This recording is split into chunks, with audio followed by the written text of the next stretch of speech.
Welcome, dear listeners, to another chilling mystery where silence hides secrets and shadows stretch longer than the truth. Tonight's case unfolds at the Vermilion Bridge, a place where footsteps echo, fog lingers, and one fatal moment changes everything. When a body is discovered beneath the bridge at dawn, the quiet town nearby is shaken by suspicion, broken alibis, and whispers that refuse to fade. Hercule Poirot arrives to uncover a crime shaped by deception, hidden motives, and a killer who believed the river would wash away the truth. Settle in, relax, and engage your little grey cells, because at the Vermilion Bridge, someone crossed the line and never came back. Chapter 1. The Body Beneath the Vermilion Bridge. The Vermilion Bridge had always been a place people passed over, never lingered beneath. Its deep red stones, once vibrant, now darkened by age and river mist, arched calmly across the slow, patient waters of the Vermilion River. For generations, the bridge had served Ashcombe without complaint. Farmers crossed it before sunrise, clerks hurried over it each evening, carriages rattled across its surface, trusting the stone beneath their wheels without ever considering what lay below. But, on this particular morning, the bridge demanded attention. The discovery came just after dawn, at that quiet hour when the world is neither asleep nor fully awake. A fisherman named Elias Moore had taken his usual place along the riverbank, just downstream from the bridge's central arch.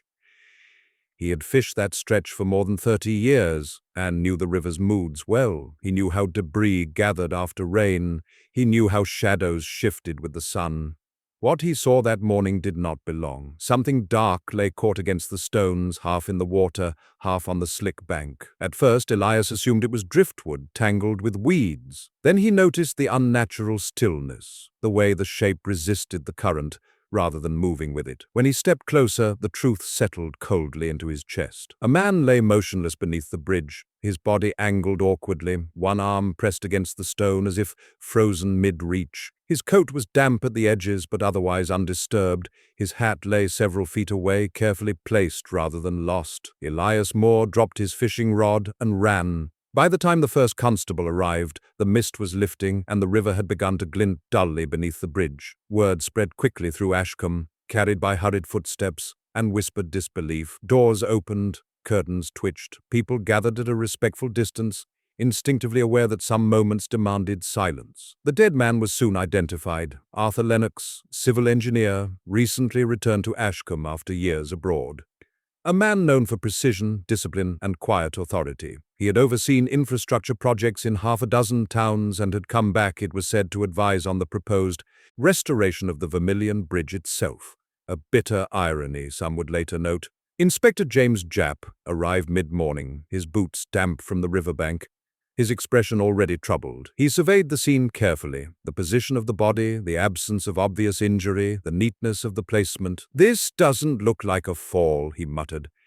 "No," came a calm voice from behind him. "It does not." Hercule Poirot stepped forward, immaculate despite the chill, his gloved hands clasped neatly behind his back. He paused at the edge of the cordon, his sharp eyes taking in the scene with quiet intensity. Poirot crouched slightly, not to touch, but to observe. He noted the angle of the body, the lack of abrasions one would expect from a fall, and the faint discoloration near the lips. Poirot inhaled slowly. "Poison," he said softly. Japp grimaced. "Under a bridge?" Poirot nodded. "Yes, because the bridge is not the cause, Inspector. It is the statement." Poirot straightened and looked upward, studying the arch above them. "This man did not fall. He was brought here." Japp folded his arms. "So he died somewhere else?" "Precisely," Poirot replied. "And someone believed the river would make the story believable." Poirot's gaze shifted to the stones along the bank. There were faint marks there, subtle, easily missed, scuffed impressions where weight had been dragged rather than dropped. Poirot pointed gently. "You see, the body was placed carefully, respectfully even." Japp frowned. "Why go to all that trouble?" Poirot smiled faintly. "Because this was not rage, this was intention." As the body was removed and taken away, Poirot remained beneath the bridge, his attention fixed not on the dead man but on what surrounded him, the sound of the river, the way voices echoed faintly under the arch. The bridge was a place where sound carried, and where secrets could be hidden in plain sight. Poirot noticed something else, two distinct sets of footprints near the bank. "One heavy," Poirot murmured, "one lighter." Japp leaned closer. So he wasn't alone, Poirot nodded. No, someone accompanied him, or at least returned with him.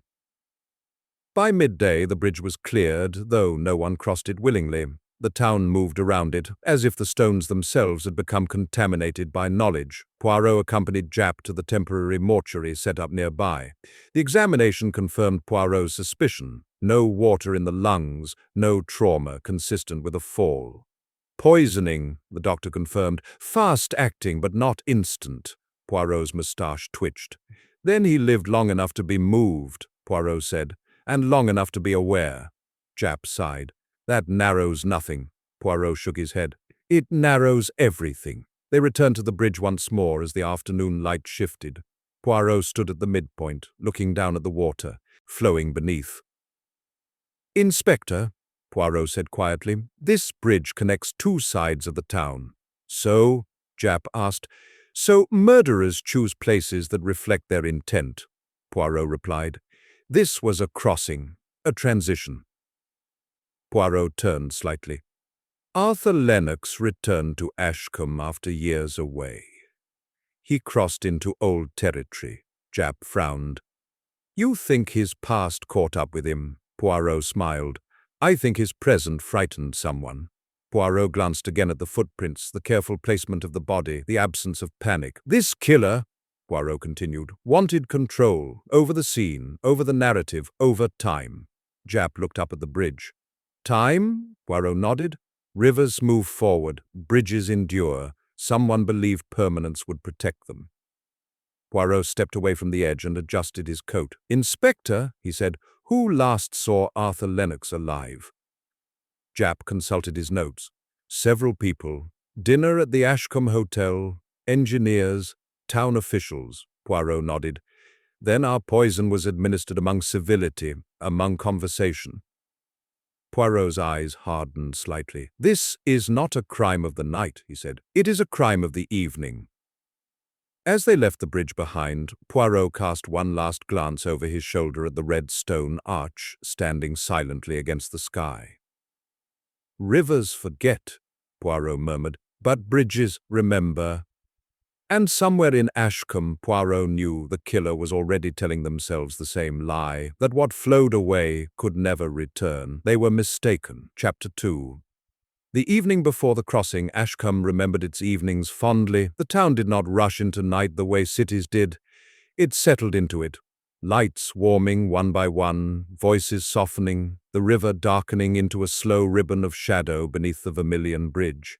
On the evening before Arthur Lennox's death, nothing appeared unusual, and yet, Poirot knew, the most dangerous crimes were always hidden inside ordinary moments. The Ashcombe Hotel stood a short walk from the bridge, its windows glowing with restrained comfort. Inside, a private dining room had been reserved that night, a polite gathering of professionals, officials, and acquaintances reunited after years apart. Arthur Lennox had been the guest of honor. Inspector Japp leafed through his notebook as Poirot stood near the long dining table, eyes half closed, reconstructing the past. Dinner began at 7:30, Japp said. 8 people in total. Poirot nodded. Names, Inspector? Japp read aloud.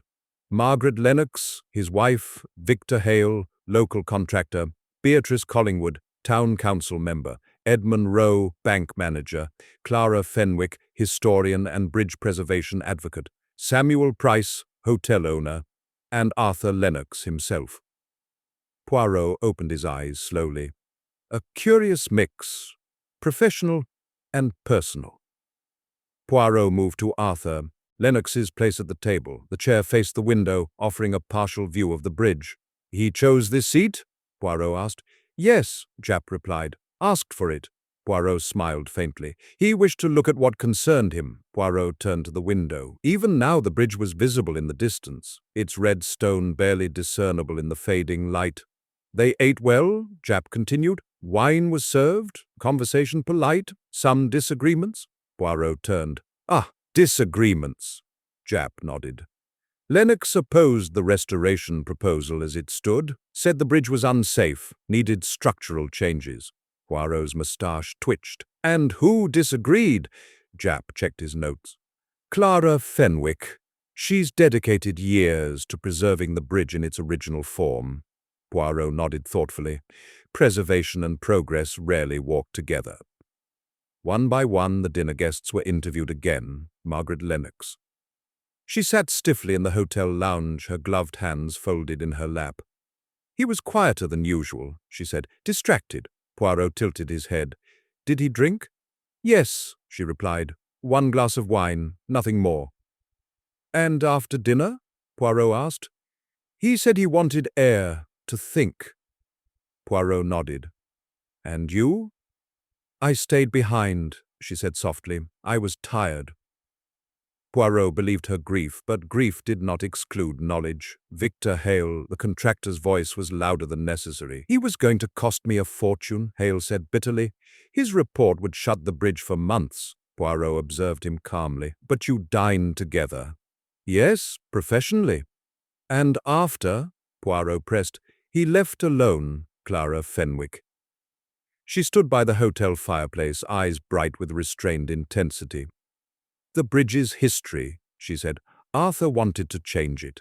Poirot nodded. Did you argue? Yes. Sharply, she hesitated. Firmly. Poirot smiled faintly. Words can be sharp without being loud. Edmund Rowe. The banker was nervous, careful with every sentence. Arthur advised against the loan, Rowe admitted, said the risk was unacceptable. Poirot nodded. And you disagreed. Yes, but disagreement is not murder. Poirot smiled gently. Of course, Beatrice Collingwood, she spoke calmly, measured. He warned us, she said. Said there were safety concerns. Poirot asked softly. Did he seem unwell? She frowned. Now that you mention it, he did excuse himself once. Poirot's eyes sharpened. Excuse himself? To the washroom, she said. Briefly, Poirot glanced at Japp. A moment alone, Poirot murmured. Interesting. Samuel Price, the hotel owner, wiped his hands nervously. He ordered the wine, Price said, from our cellar. Poirot asked gently. Who poured it? Guests served themselves, Price replied. Poirot nodded. Convenient. Poirot returned to the table once more. Inspector, he said softly, Arthur Lennox did not collapse at dinner. Therefore, the poison was either mild or delayed. Japp frowned. You think he was poisoned here? Poirot nodded. Partially. Poirot examined the wine bottle, now empty. Someone added something subtle, something to weaken, not kill. Japp exhaled. So the bridge was the second act. We? Poirot replied. The crossing. Poirot turned back to the window. After dinner, Arthur Lennox chose to walk. Japp nodded. Toward the bridge. Poirot's gaze hardened. And someone followed. Japp frowned. No one admits it. Poirot smiled. Few do. Poirot moved closer to the door. Who had reason to ensure Arthur reached the bridge unsteady? Japp exhaled. Half the table. Poirot shook his head. No, only those who knew he would walk. Poirot paused. Who suggested the heir? Japp checked his notes. Clara Fenwick. Poirot nodded slowly. Outside, the night settled deeper. Inspector, Poirot said quietly. This crime was polite, civil, no raised voices. Poirot turned sharply. That makes it dangerous. As they left the hotel, Poirot cast one more glance back at the dining room. Dinner, he said softly, is where trust is shared. And poison, Japp muttered, fits easily into a glass. Poirot smiled thinly. Yes, and even more easily into a conversation. Chapter 3. Footsteps on the Vermilion Stone. The Vermilion Bridge changed character after nightfall. By day it was a thoroughfare, solid, practical, familiar. By night it became something else entirely. The red stone darkened to near black, the arches swallowed sound, and the river beneath whispered secrets no one could quite hear clearly. It was precisely the kind of place where truth could be obscured and intention concealed. Hercule Poirot returned to the bridge just after dusk, when the town lights flickered on and the air carried the faint chill of water and moss. Inspector Japp followed, his footsteps echoing sharply against the stone. This is where he crossed, Japp said. After dinner. Alone, as far as we know. Poirot nodded. As far as people admit. Poirot stopped near the center of the bridge, leaning lightly on his cane. He closed his eyes for a moment, listening. "Inspector," he said softly, "do you hear that?" Japp frowned. "The river?" "And the echo," Poirot replied. "Sound behaves strangely here. Footsteps carry, voices travel." Poirot opened his eyes. "One does not need to shout to be heard." They walked slowly toward the far end of the bridge, where the stone parapet dipped slightly, an old imperfection repaired many times over the years. Poirot knelt, peering closely at the surface. "There," he murmured. Japp crouched beside him. Faint scuff marks marred the stone, subtle, almost erased by time and weather. "Two sets," Japp said. "One heavier." Poirot nodded.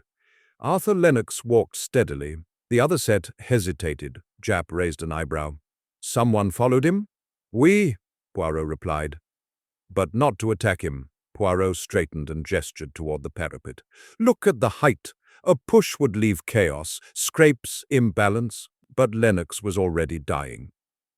Japp exhaled. So he reached the bridge. Weakened, Poirot nodded, and aware. They moved beneath the arch where the body had been found. The river flowed quietly now, indifferent to human tragedy.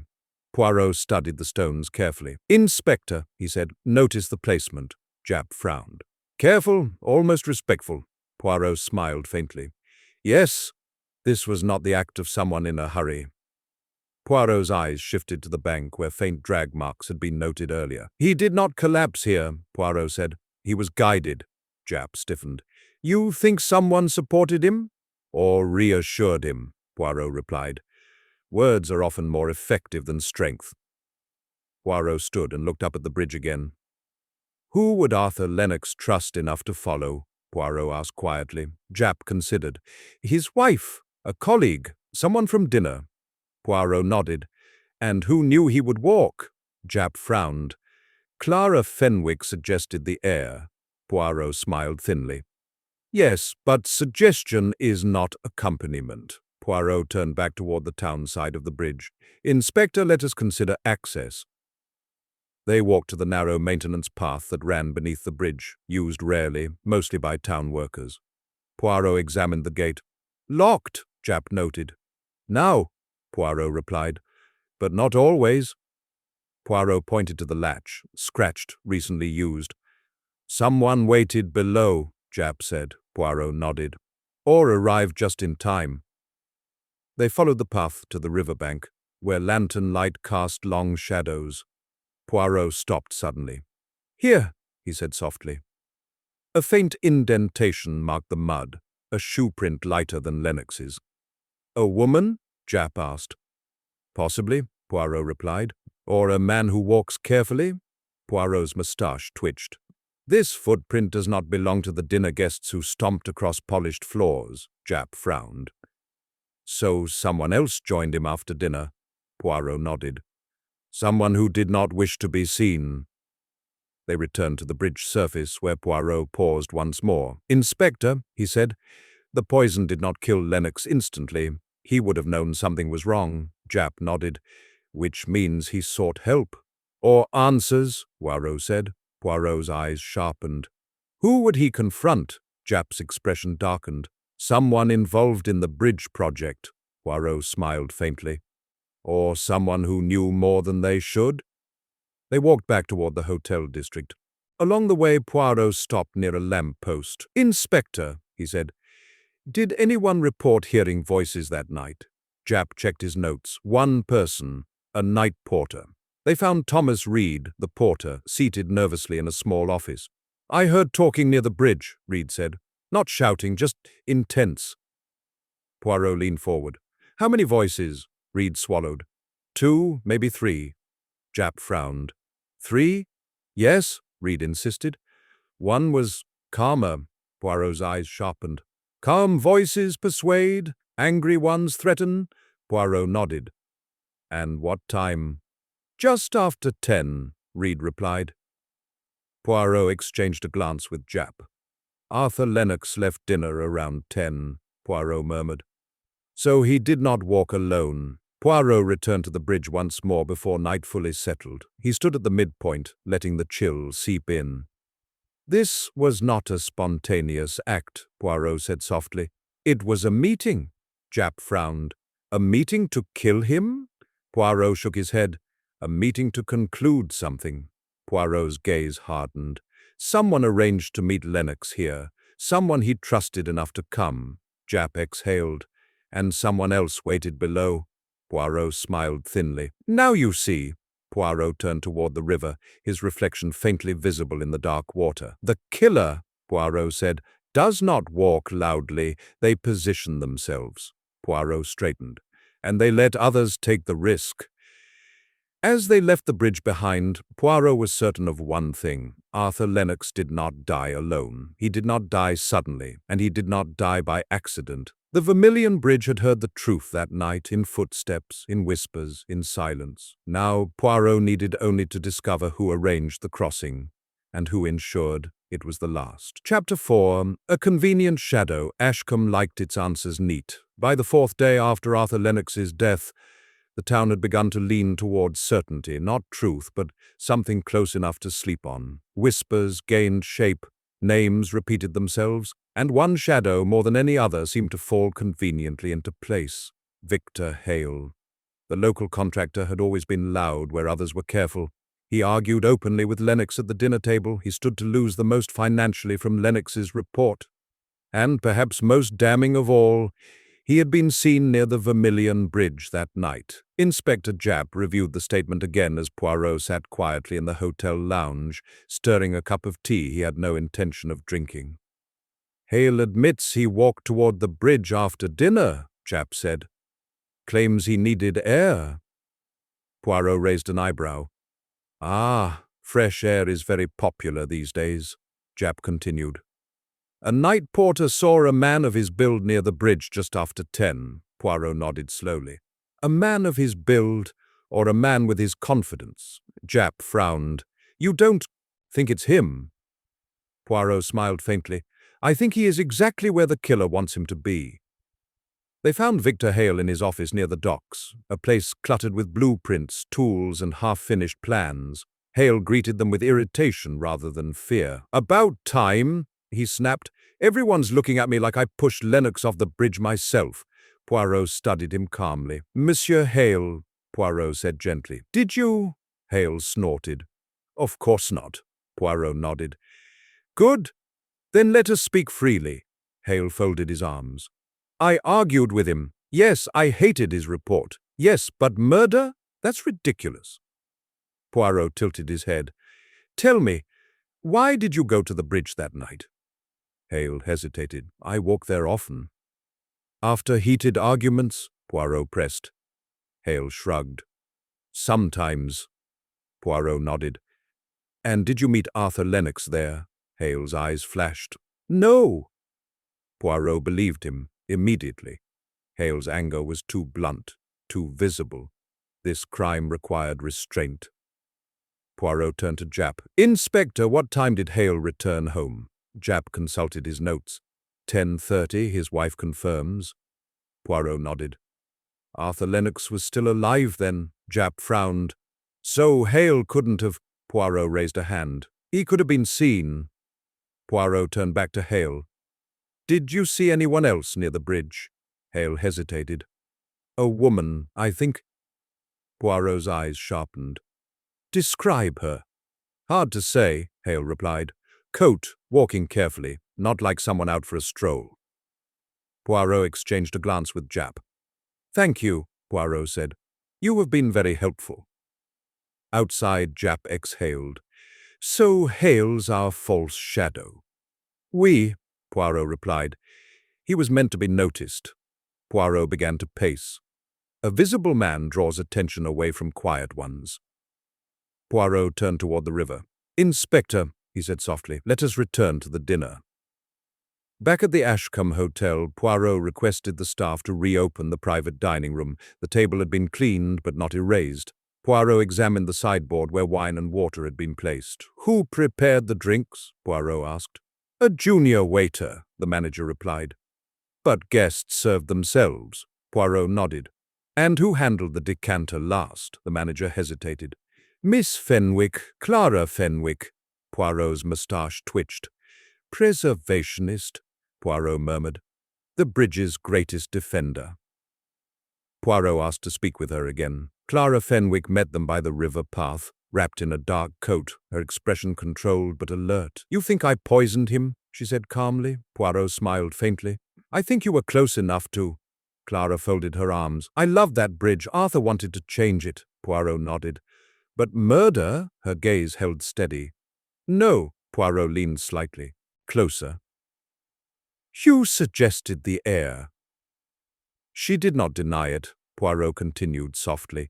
You knew Arthur Lennox would walk. You knew where he would go. Clara exhaled. I thought he needed space. Poirot smiled sadly. So did the killer. Poirot gestured toward the river. Did you meet him on the bridge? She hesitated. Yes. Japp stiffened. Poirot raised a hand. Patience, Clara continued. He was unwell, pale. He said something was wrong. Poirot nodded. And you? I told him to sit, to breathe. Poirot's eyes softened. You helped him. Yes, she said quietly. Then someone else appeared. Poirot's little grey cells stirred. Someone else, Poirot repeated. Below the bridge, she nodded. A voice, calm, reassuring. Poirot felt the shape of the truth forming. Did you see this person? Poirot asked. No, Clara said. But Arthur recognized them. Poirot straightened. That, he said softly, changes everything. They walked back toward the bridge as evening settled again. Inspector, Poirot said quietly. Victor Hale was meant to be seen. Clara Fenwick was meant to help. Arthur Lennox was meant to trust. Japp frowned. Trust who? Poirot stopped at the midpoint of the bridge. Someone who knew his habits, his work, his fears. Poirot looked down at the water. The poison, Poirot said, was not given at the bridge. Japp nodded. Dinner? Poirot shook his head. Earlier? Poirot's eyes sharpened. Arthur Lennox was weakened before dinner. Japp's breath caught. Then someone close to him? Had access before the hotel, Poirot finished. Poirot turned back toward the town. The bridge, he said, was only the stage. And now Poirot knew the real actor was finally stepping into the light, quietly, confidently, believing the shadows still belonged to him. They did not. Chapter 5, The Poison That Preceded the Dinner. By the fifth day, Ashcombe had grown tired of speculation. Certainty was preferred, even false certainty, to the exhaustion of doubt. But Hercule Poirot did not share the town's impatience. He knew that when a crime was planned carefully, the truth revealed itself only to those willing to wait. That morning, Poirot returned to the one place Arthur Lennox had visited before the Ashcombe Hotel, the temporary engineering office. It occupied a converted boathouse near the river bend, not far from the Vermilion Bridge itself. Inside, drafting tables stood neatly arranged, blueprints weighed down by brass rulers. Everything reflected Arthur Lennox's personality, methodical, restrained, exact. Inspector Japp watched as Poirot surveyed the room. This is where Lennox spent his afternoon, Japp said. Final checks on his report. Poirot nodded. And here is where he was first weakened. Poirot approached a small side table near the window. On it sat a porcelain teacup, carefully washed but not forgotten. Poirot lifted it delicately. Tea, Poirot murmured. The most civilized of poison's disguises. Japp frowned. The cup was cleaned. Poirot smiled faintly. Cleaned is not erased. Poirot asked for the cup to be tested. While they waited, Poirot turned his attention to the logbook resting on the desk. He flipped through the pages slowly. Inspector, Poirot said. Who had access to this office? Japp consulted his notes. Arthur Lennox, his wife, and one consultant, Dr. Martin Graves. Poirot's moustache twitched. Doctor? Poirot repeated. Yes, Japp replied. A medical advisor hired to assess worker safety during the restoration. Poirot nodded slowly. A man who understands both structure and stress. They found Dr. Martin Graves later that afternoon at his private practice, a modest clinic overlooking the river. He greeted them politely, his manner calm, professional, almost gentle. "Monsieur Poirot," Graves said, "I feared you might come." Poirot inclined his head. "Then you already know why." Graves gestured toward two chairs. "Please." Poirot sat, folding his hands neatly. "Doctor," Poirot began, "when did you last see Arthur Lennox?" Graves answered smoothly. "Late afternoon, around 4. Poirot nodded. "You shared tea?" "Yes." Poirot's eyes sharpened. "And you discussed the bridge?" "Yes," Graves admitted. "Arthur was under great pressure." Poirot leaned forward slightly. "You prescribed him something?" "Only a mild tonic," Graves replied, "to calm his nerves." Poirot smiled faintly. "A tonic that weakened his system." Graves stiffened. "That is a serious accusation." Poirot shook his head. "It is an observation." Poirot stood and walked slowly around the room, examining shelves lined with neatly labeled bottles. "Doctor," Poirot said calmly, "you specialize in stress-related disorders." "Yes." "You understand how anxiety interacts with exertion?" "Yes." Poirot stopped. "And you knew Arthur Lennox would walk?" Graves hesitated. Poirot continued gently. "You knew he often walked to think, toward the bridge." Graves exhaled. "He mentioned it." Poirot nodded. "You administered a compound, subtle, delayed, activated by cold air and physical strain." Graves' voice rose. "I did not intend to kill him." Poirot turned sharply. "Intent does not alter outcome." Poirot returned to his seat. "You expected him to rest, to feel unwell, to delay his report." Graves looked away. "Yes." Poirot's eyes hardened slightly. "But you did not account for others." Poirot continued. "Clara Fenwick met him on the bridge. Eleanor Pike, no, forgive me, others reassured him." He continued. Graves swallowed.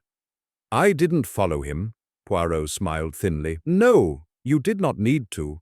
Poirot leaned in. "Doctor, who else knew about the tonic?" Graves' face drained of color. "Someone encouraged you," Poirot said softly. "Someone who stood to gain most." Graves whispered, "Victor Hale." Poirot shook his head. "No, too obvious." Poirot paused, then spoke quietly. "Someone who wanted the bridge restored quickly. Someone who needed Lennox silenced without scandal." Graves closed his eyes. "Margaret Lennox." The room went silent. Japp stiffened. "His wife?" Poirot nodded slowly. "Margaret Lennox knew her husband's habits," Poirot said. "She knew his heart condition. She knew he trusted you." Graves' voice broke. "She asked me to help him rest, to slow him down." Poirot exhaled softly. "And when he did not slow down, others ensured he would not return." Poirot stood. "Doctor," Poirot said, "you were the beginning of the poison, not the end." As they left the clinic, Japp shook his head. "You're saying this was domestic?" Poirot looked back toward the river. "I am saying," Poirot replied quietly, "that the most dangerous conspiracies begin at home." Poirot stopped and turned to Japp. The bridge was not the cause. The dinner was not the cause. Poirot's gaze sharpened. The marriage was, and somewhere in Ashcombe, a woman who believed herself protected by grief felt the walls closing in. Chapter 6. The confession that felt like relief confessions, Poirot often reminded himself, were seductive things. They promised closure. They soothed chaos. They allowed everyone, police, townspeople, even the guilty, to stop thinking. And for that very reason, Poirot mistrusted them deeply. Margaret Lennox sat alone in the drawing room of the Ashcombe Hotel, dressed in black that seemed chosen less for mourning than for armor. Her posture was composed, her hands steady as they rested in her lap. She looked like a woman who had already rehearsed her grief. Inspector Japp stood near the door. Poirot sat opposite her, his expression gentle but unreadable. "Mrs. Lennox," Japp began, "you asked to speak with us." "Yes," she replied quietly. "I wish to make a statement." Poirot felt his little grey cells stir. Margaret took a slow breath. My husband was under immense strain. I knew his heart was weak. I encouraged him to rest. I insisted. Poirot inclined his head. And I contacted Dr. Graves, she continued, asked him to give Arthur something to calm him. Poirot nodded. You admit this freely? Yes, she said. I feared Arthur would destroy himself with work. Poirot's voice remained calm. Did you poison your husband, madame? She hesitated, just long enough. I caused the chain, she said softly. If Arthur had not been weakened, he would not have gone to the bridge. He would not have died. Japp exhaled slowly. You're confessing to manslaughter. Margaret closed her eyes. If that is what it is called. Poirot watched her. Closely, too closely. Mrs. Lennox, Poirot said gently, you loved your husband. Yes. Deeply? She nodded. Poirot folded his hands. Then tell me, why does this confession feel like relief? Her eyes snapped open. Poirot continued softly. Grief resists explanation. Guilt seeks it. Silence settled between them. Poirot rose and walked slowly toward the window overlooking the river. Arthur Lennox did not die peacefully, Poirot said. He was aware. He walked. He spoke. He trusted. Margaret's composure cracked slightly. Poirot turned. Did he meet you on the bridge? No, she said quickly. I was asleep. Poirot nodded. Did you follow him? No. Poirot smiled faintly. Then your confession explains motive but not method. Japp frowned. Poirot raised a hand. Inspector, let us be precise. Poirot turned back to Margaret. You encouraged the doctor. Yes, you influenced events. Yes. Poirot's eyes sharpened. But you did not finish them. Margaret's voice trembled. I didn't want him dead. Poirot nodded. Exactly. Poirot returned to his seat. This confession is incomplete. Margaret looked at him sharply. What more do you want? Poirot leaned forward slightly. Who convinced you that confessing would protect everyone else? Margaret froze. Poirot pressed gently. Someone told you that bearing the blame would preserve Arthur's reputation, that it would end speculation. Tears welled in her eyes.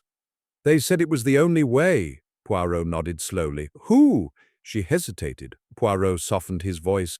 Mrs. Lennox, you are not protecting the dead. You are protecting the living. Margaret's shoulders sagged. Clara Fenwick, Japp stiffened. The historian? Yes, Margaret whispered. She said the town needed peace, that Arthur wouldn't want scandal. Poirot sighed softly. Poirot turned to Japp. Inspector, peace is often purchased with lies. Poirot stood again. Mrs. Lennox, did Clara Fenwick know about the doctor? Margaret nodded. She suggested him. Poirot's moustache twitched. Suggested, Poirot murmured.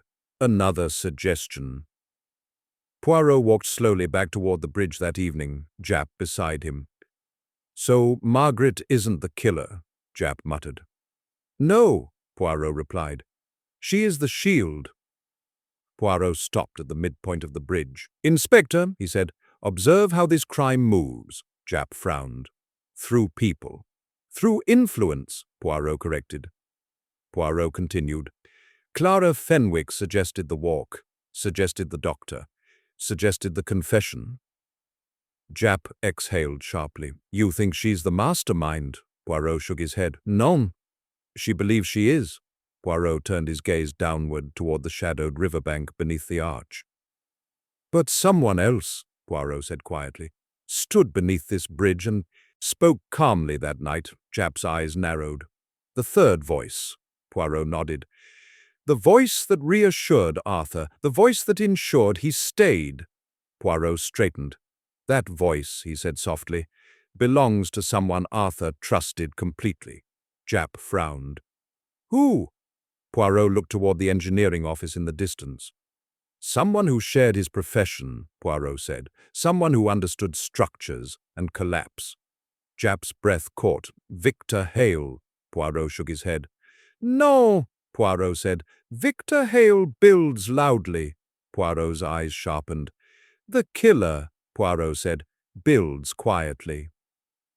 As night settled once more over Ashcombe, Poirot felt the shape of the truth tightening. The confession had come too easily, the blame had shifted too smoothly, and the killer, still calm, still trusted, had not yet been named. But soon, very soon, the bridge would hear the truth again. Chapter 7: The Voice Beneath the Arch. The Vermilion Bridge did not forget voices. It remembered them the way stone remembers pressure, not by sound, but by presence. The echo that lingered beneath its arch was not merely acoustic, it was psychological. Poirot understood this instinctively. Places absorbed intent, and beneath this bridge, intent had spoken calmly, carefully, and with authority. It was that calm which troubled him most. Hercule Poirot stood once again at the midpoint of the bridge, late in the evening, when the town lights blurred softly against the river's surface. Inspector Japp waited nearby, hands in pockets, watching Poirot with the patience of a man who had learned to trust quiet certainty over loud conclusions. "You're certain about the third voice," Japp said. Poirot nodded. "Oui, not the voice of anger, not the voice of fear, the voice of assurance." Poirot leaned lightly against the parapet. Arthur Lennox was dying. He knew something was wrong. A man in that condition does not linger unless he is persuaded. Japp frowned. Persuaded to do what? To stay, Poirot replied. To listen, to trust. Poirot straightened. The voice beneath the arch did not threaten. It explained. They walked down the narrow maintenance steps leading beneath the bridge. The air was cooler here, heavier with moisture, sounds softened. Words would carry gently, perfectly. "Inspector," Poirot said, "who in Ashcombe had the authority to explain collapse, failure, and inevitability to Arthur Lennox?" Japp's brow furrowed. "An engineer," Poirot nodded. "Precisely." They returned to the surface and began walking toward the temporary engineering office near the river bend. "There is only one person," Poirot continued, "who shared Arthur Lennox's professional language and his private doubts." Japp stopped walking. "You mean—" "Yes," Poirot said calmly. "Edmund Rowe." "The banker?" Japp asked, startled. Poirot smiled faintly. "Not the banker," Poirot gestured ahead. "The structural consultant." Japp exhaled sharply. "Daniel Rowe." Arthur Lennox's former colleague, quiet, methodical, present at the dinner, but unnoticed. They found Daniel Rowe in the engineering office, studying blueprints by lamplight. He looked up calmly as they entered. "Inspector, Monsieur Poirot," Rowe said evenly. "I wondered when you'd come." Poirot inclined his head. "You expected us?" "Yes." Poirot sat without invitation. "Daniel Rowe," Poirot began, "you and Arthur Lennox worked together years ago." Rowe nodded. "We did." "You disagreed often," Poirot continued. "Professionally?" Rowe replied. "Yes." Poirot leaned forward slightly. "Arthur Lennox believed the Vermilion Bridge was unsafe." "Yes." "And you disagreed." "I believed it could be stabilized without alteration." Poirot nodded. "A philosophical difference." Poirot's eyes sharpened. "One that cost you contracts." Rowe's jaw tightened. Poirot continued gently. "Arthur's report would have confirmed your errors." Rowe's voice remained calm. "Or his." Poirot smiled faintly. "You understand structures, monsieur, but you misunderstand people." Poirot stood and walked slowly around the room. "You knew Arthur's habits," Poirot said. "You knew he walked to think. You knew he trusted reason over emotion." Poirot stopped. "And you knew exactly what to say beneath that bridge." Rowe exhaled slowly. "I spoke to him." Japp stiffened. Poirot nodded. "You reassured him. You explained that the dizziness was temporary, that the bridge was safe." Rowe looked away.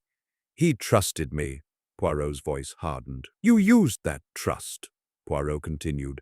"You knew Dr. Graves had weakened him. You encouraged Clara Fenwick's involvement.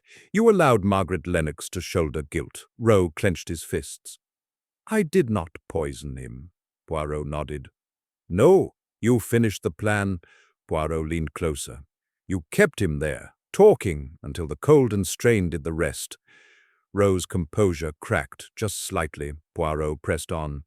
You never touched him, you never pushed him, you simply waited. Japp's voice was low. You let him die. Rowe closed his eyes. He was already dying. Poirot shook his head. From poison, yes, but not from inevitability. Poirot straightened. You believe that because you understand collapse. But collapse is not destiny, it is consequence. Silence filled the room. Rowe spoke finally. Arthur was going to ruin everything, Poirot replied softly. No, he was going to reveal the truth. Poirot turned toward the door. Inspector? Japp stepped forward. Daniel Rowe, you're under arrest. Rowe did not resist. He simply looked tired. As they led him away, Poirot paused. One last question, monsieur, Poirot said. Why the bridge? Rowe smiled faintly. Because engineers respect symbols, Poirot nodded. And murderers underestimate time. They returned to the bridge once more as Rowe was taken away. Poirot stood beneath the arch, listening. The bridge was quiet now, but the echo of that calm voice, the voice that explained, reassured, persuaded, had finally been named. And now only one thing remained, to bring everyone together and let the bridge hear the truth spoken aloud. Chapter 8. The Gathering at Vermilion Bridge. The Vermilion Bridge had never hosted a crowd. It was not built for gatherings, speeches, or ceremony. It existed to connect two sides of Ashcombe quietly, efficiently, without demanding attention. Yet on this evening, lanterns lined its length, and the slow-moving river reflected dozens of flickering lights. The bridge, unwilling witness to death, was about to hear the truth spoken aloud. Inspector Japp had arranged it carefully. Every person whose life had intersected with Arthur Lennox's final day stood somewhere along the stone parapet, some stiff with fear, others wrapped in self-control, a few already resigned. Constables kept a respectful distance. No one spoke loudly. They did not need to. Hercule Poirot stood at the center. He waited until the murmurs faded, until the river's gentle sound reclaimed dominance. Mesdames et messieurs, Poirot began calmly, thank you for coming. I have asked you here not to accuse, but to explain. His eyes moved slowly across the gathered faces. Margaret Lennox stood apart, pale but composed. Clara Fenwick's chin was lifted, her posture defensive. Victor Hale looked irritated, arms crossed. Dr. Martin Graves stared at the ground, and Daniel Rowe stood quietly near the arch, his expression unreadable. Poirot gestured toward the bridge itself. This structure, Poirot said, has been at the center of many arguments. Tonight it will be the center of understanding. Poirot turned slightly, addressing everyone. Arthur Lennox did not die because he fell. He did not die because he was pushed. He died because a series of decisions, small, reasonable, well-intentioned, were arranged to appear inevitable. Poirot raised one finger. First, the weakening. Poirot turned toward Dr. Graves. Doctor, you administered a tonic to Arthur Lennox in the afternoon, a compound designed to calm, but which reduced his tolerance for exertion and cold. Graves nodded slowly. Yes, Poirot continued. You believed you were helping him rest. Poirot raised a second finger. Second, the direction. Poirot turned to Clara Fenwick. You suggested Arthur take air. You met him on the bridge. You stayed with him briefly. Clara spoke defensively. I was trying to help him. Poirot nodded. You did help him to reach this place.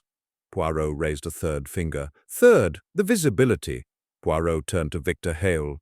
You walked near the bridge that night. You were seen. You argued. Openly at dinner. Hale scoffed. So I was bait. Poirot smiled faintly. Yes, you were meant to be. Poirot lowered his hand. And finally, he said softly, the voice. Silence deepened. Poirot stepped closer to the arch. Arthur Lennox did not collapse immediately, Poirot said. He became dizzy, confused, frightened. Poirot's voice remained calm, almost gentle. And then someone spoke to him. Poirot turned slowly. A calm voice, a professional voice, a voice that explained what he was feeling and why he should not panic. Poirot's gaze settled on Daniel Rowe. That voice belonged to a fellow engineer.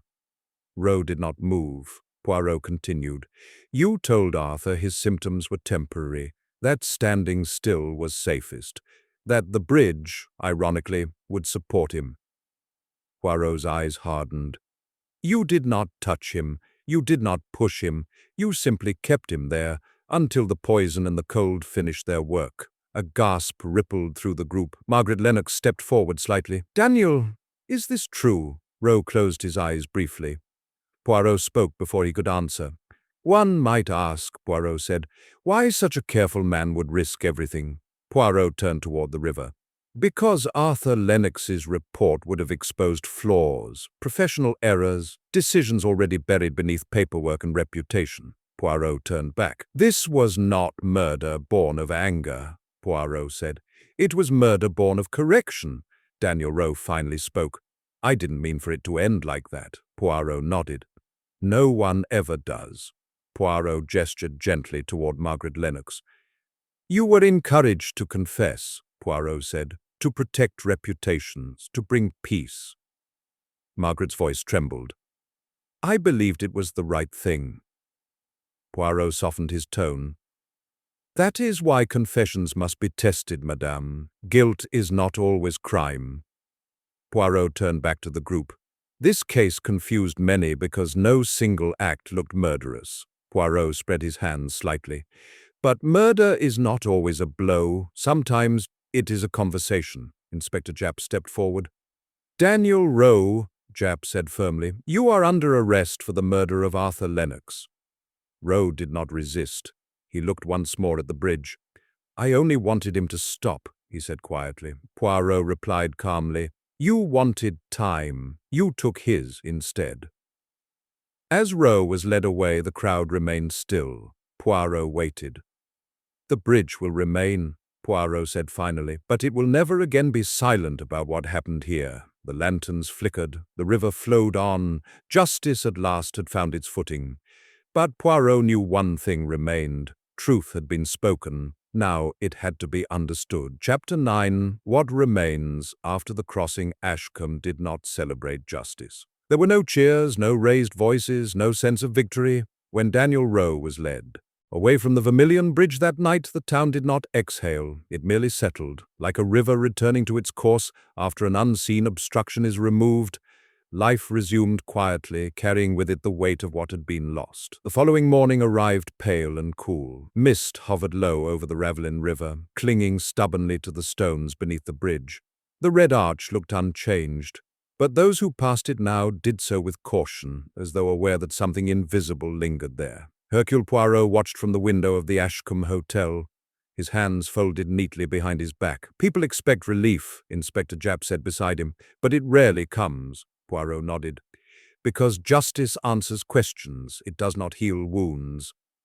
They walked together through the town, where whispers had replaced accusations. Shopkeepers nodded politely. Conversations paused when Poirot passed, not out of fear but respect. Their first stop was the Lennox residence. Margaret Lennox. Margaret Lennox stood in the sitting room, sunlight filtering through lace curtains. She looked older than she had days before, as though truth had finally claimed its cost. I believed confessing would make it stop, she said quietly. Poirot inclined his head. It often feels that way. She turned toward him.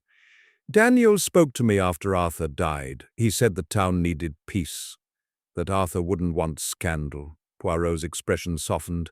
He exploited your grief. Margaret's voice trembled. I loved my husband, but I loved certainty more, Poirot replied gently. Grief often reaches for structure. Murderers know this.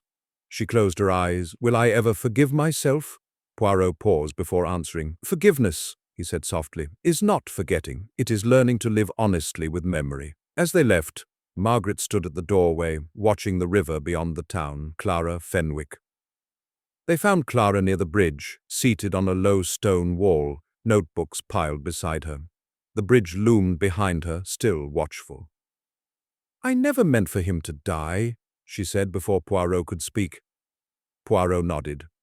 You meant to preserve something you loved, she laughed bitterly, and destroyed something more important. Poirot glanced at the bridge. History survives alteration, mademoiselle. It does not survive lies. Clara swallowed. I won't write about the bridge anymore. Poirot shook his head. You should write about this bridge.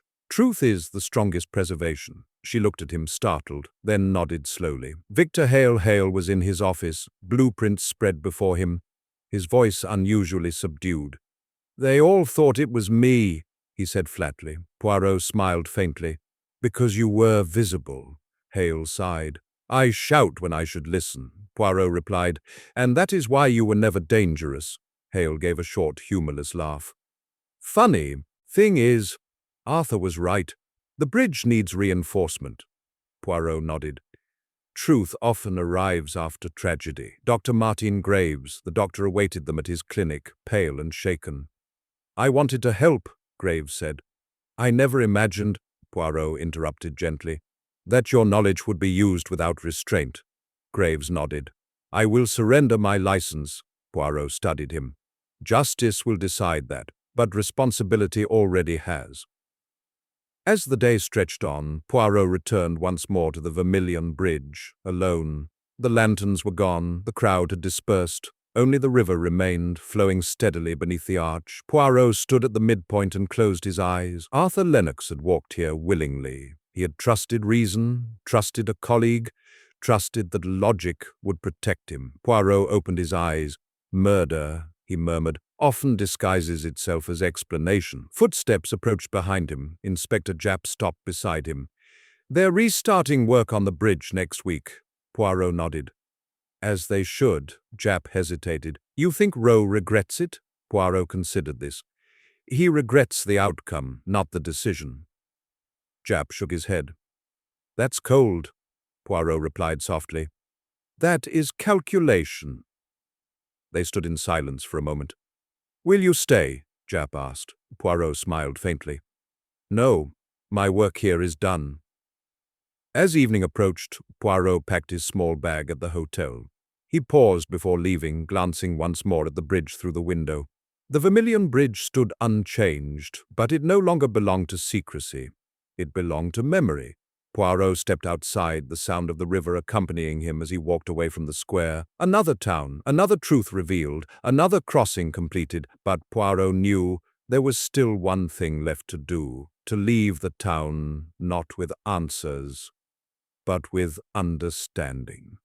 Chapter 10. When the river continues. The Vermilion Bridge did not change after the truth was spoken. Its red stones remained weathered, its arches still carried the weight of passing feet. The river beneath it flowed with the same steady patience it always had. And yet, for those who lived in Ashcombe, the bridge had become something else entirely. It had become a memory. The morning after Daniel Rowe's arrest dawned slowly, as though the town itself hesitated to begin again. Mist clung low to the river, softening the outline of the bridge and blurring its reflection in the water.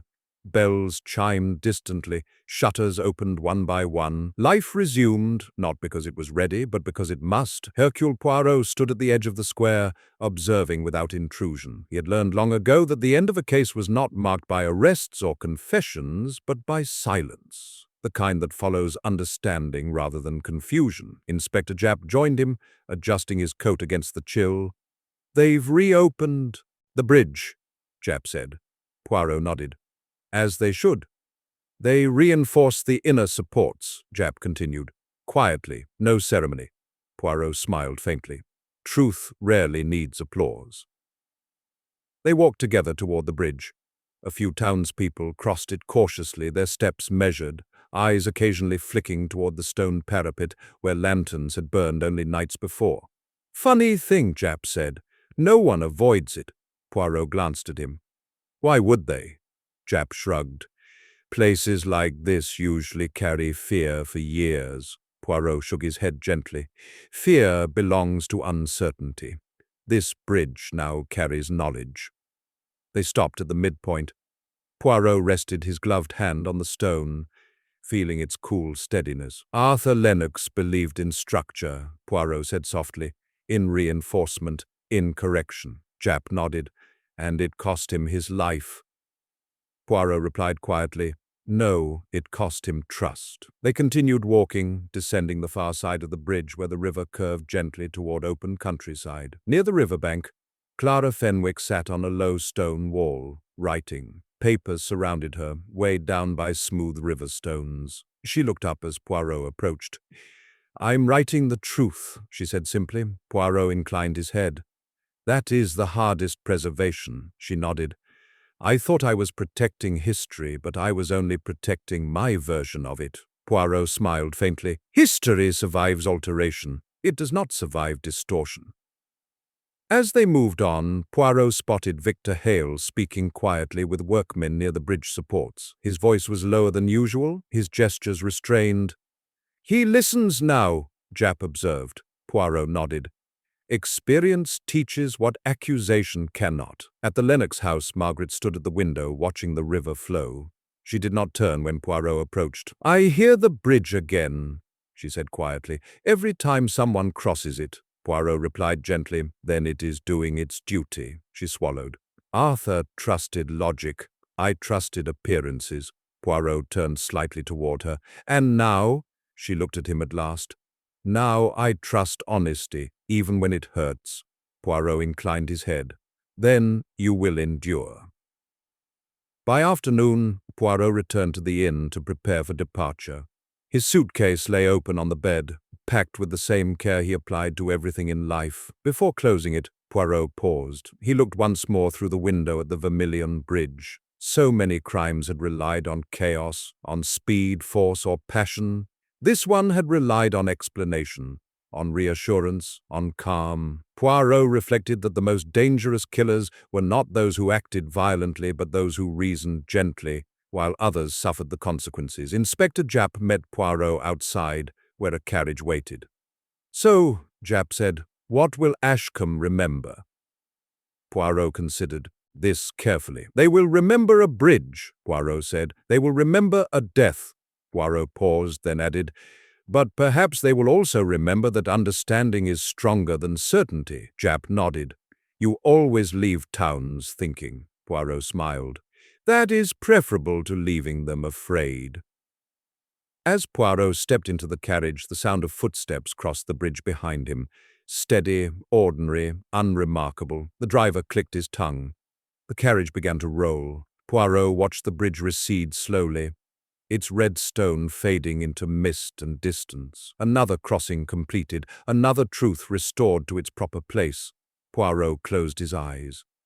Murder, he murmured, believes it can hide behind reason. The carriage moved onward.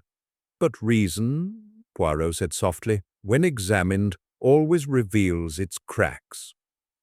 And as Ashcombe disappeared behind him, the Vermilion Bridge continued to serve its purpose. Not as a monument to death, but as a passage forward. The river flowed on, and life, as it always does, followed. End of story. Thank you for staying with us until the final crossing. If this mystery kept you thinking, take a moment to share your thoughts below. Which character do you believe carried the greatest responsibility, and why? Your interpretations and reflections are always welcome. If you enjoyed this long-form Hercule Poirot mystery, don't forget to like the video and subscribe for more timeless detective stories. Until our next case, remember, truth may be delayed, but it never stops flowing.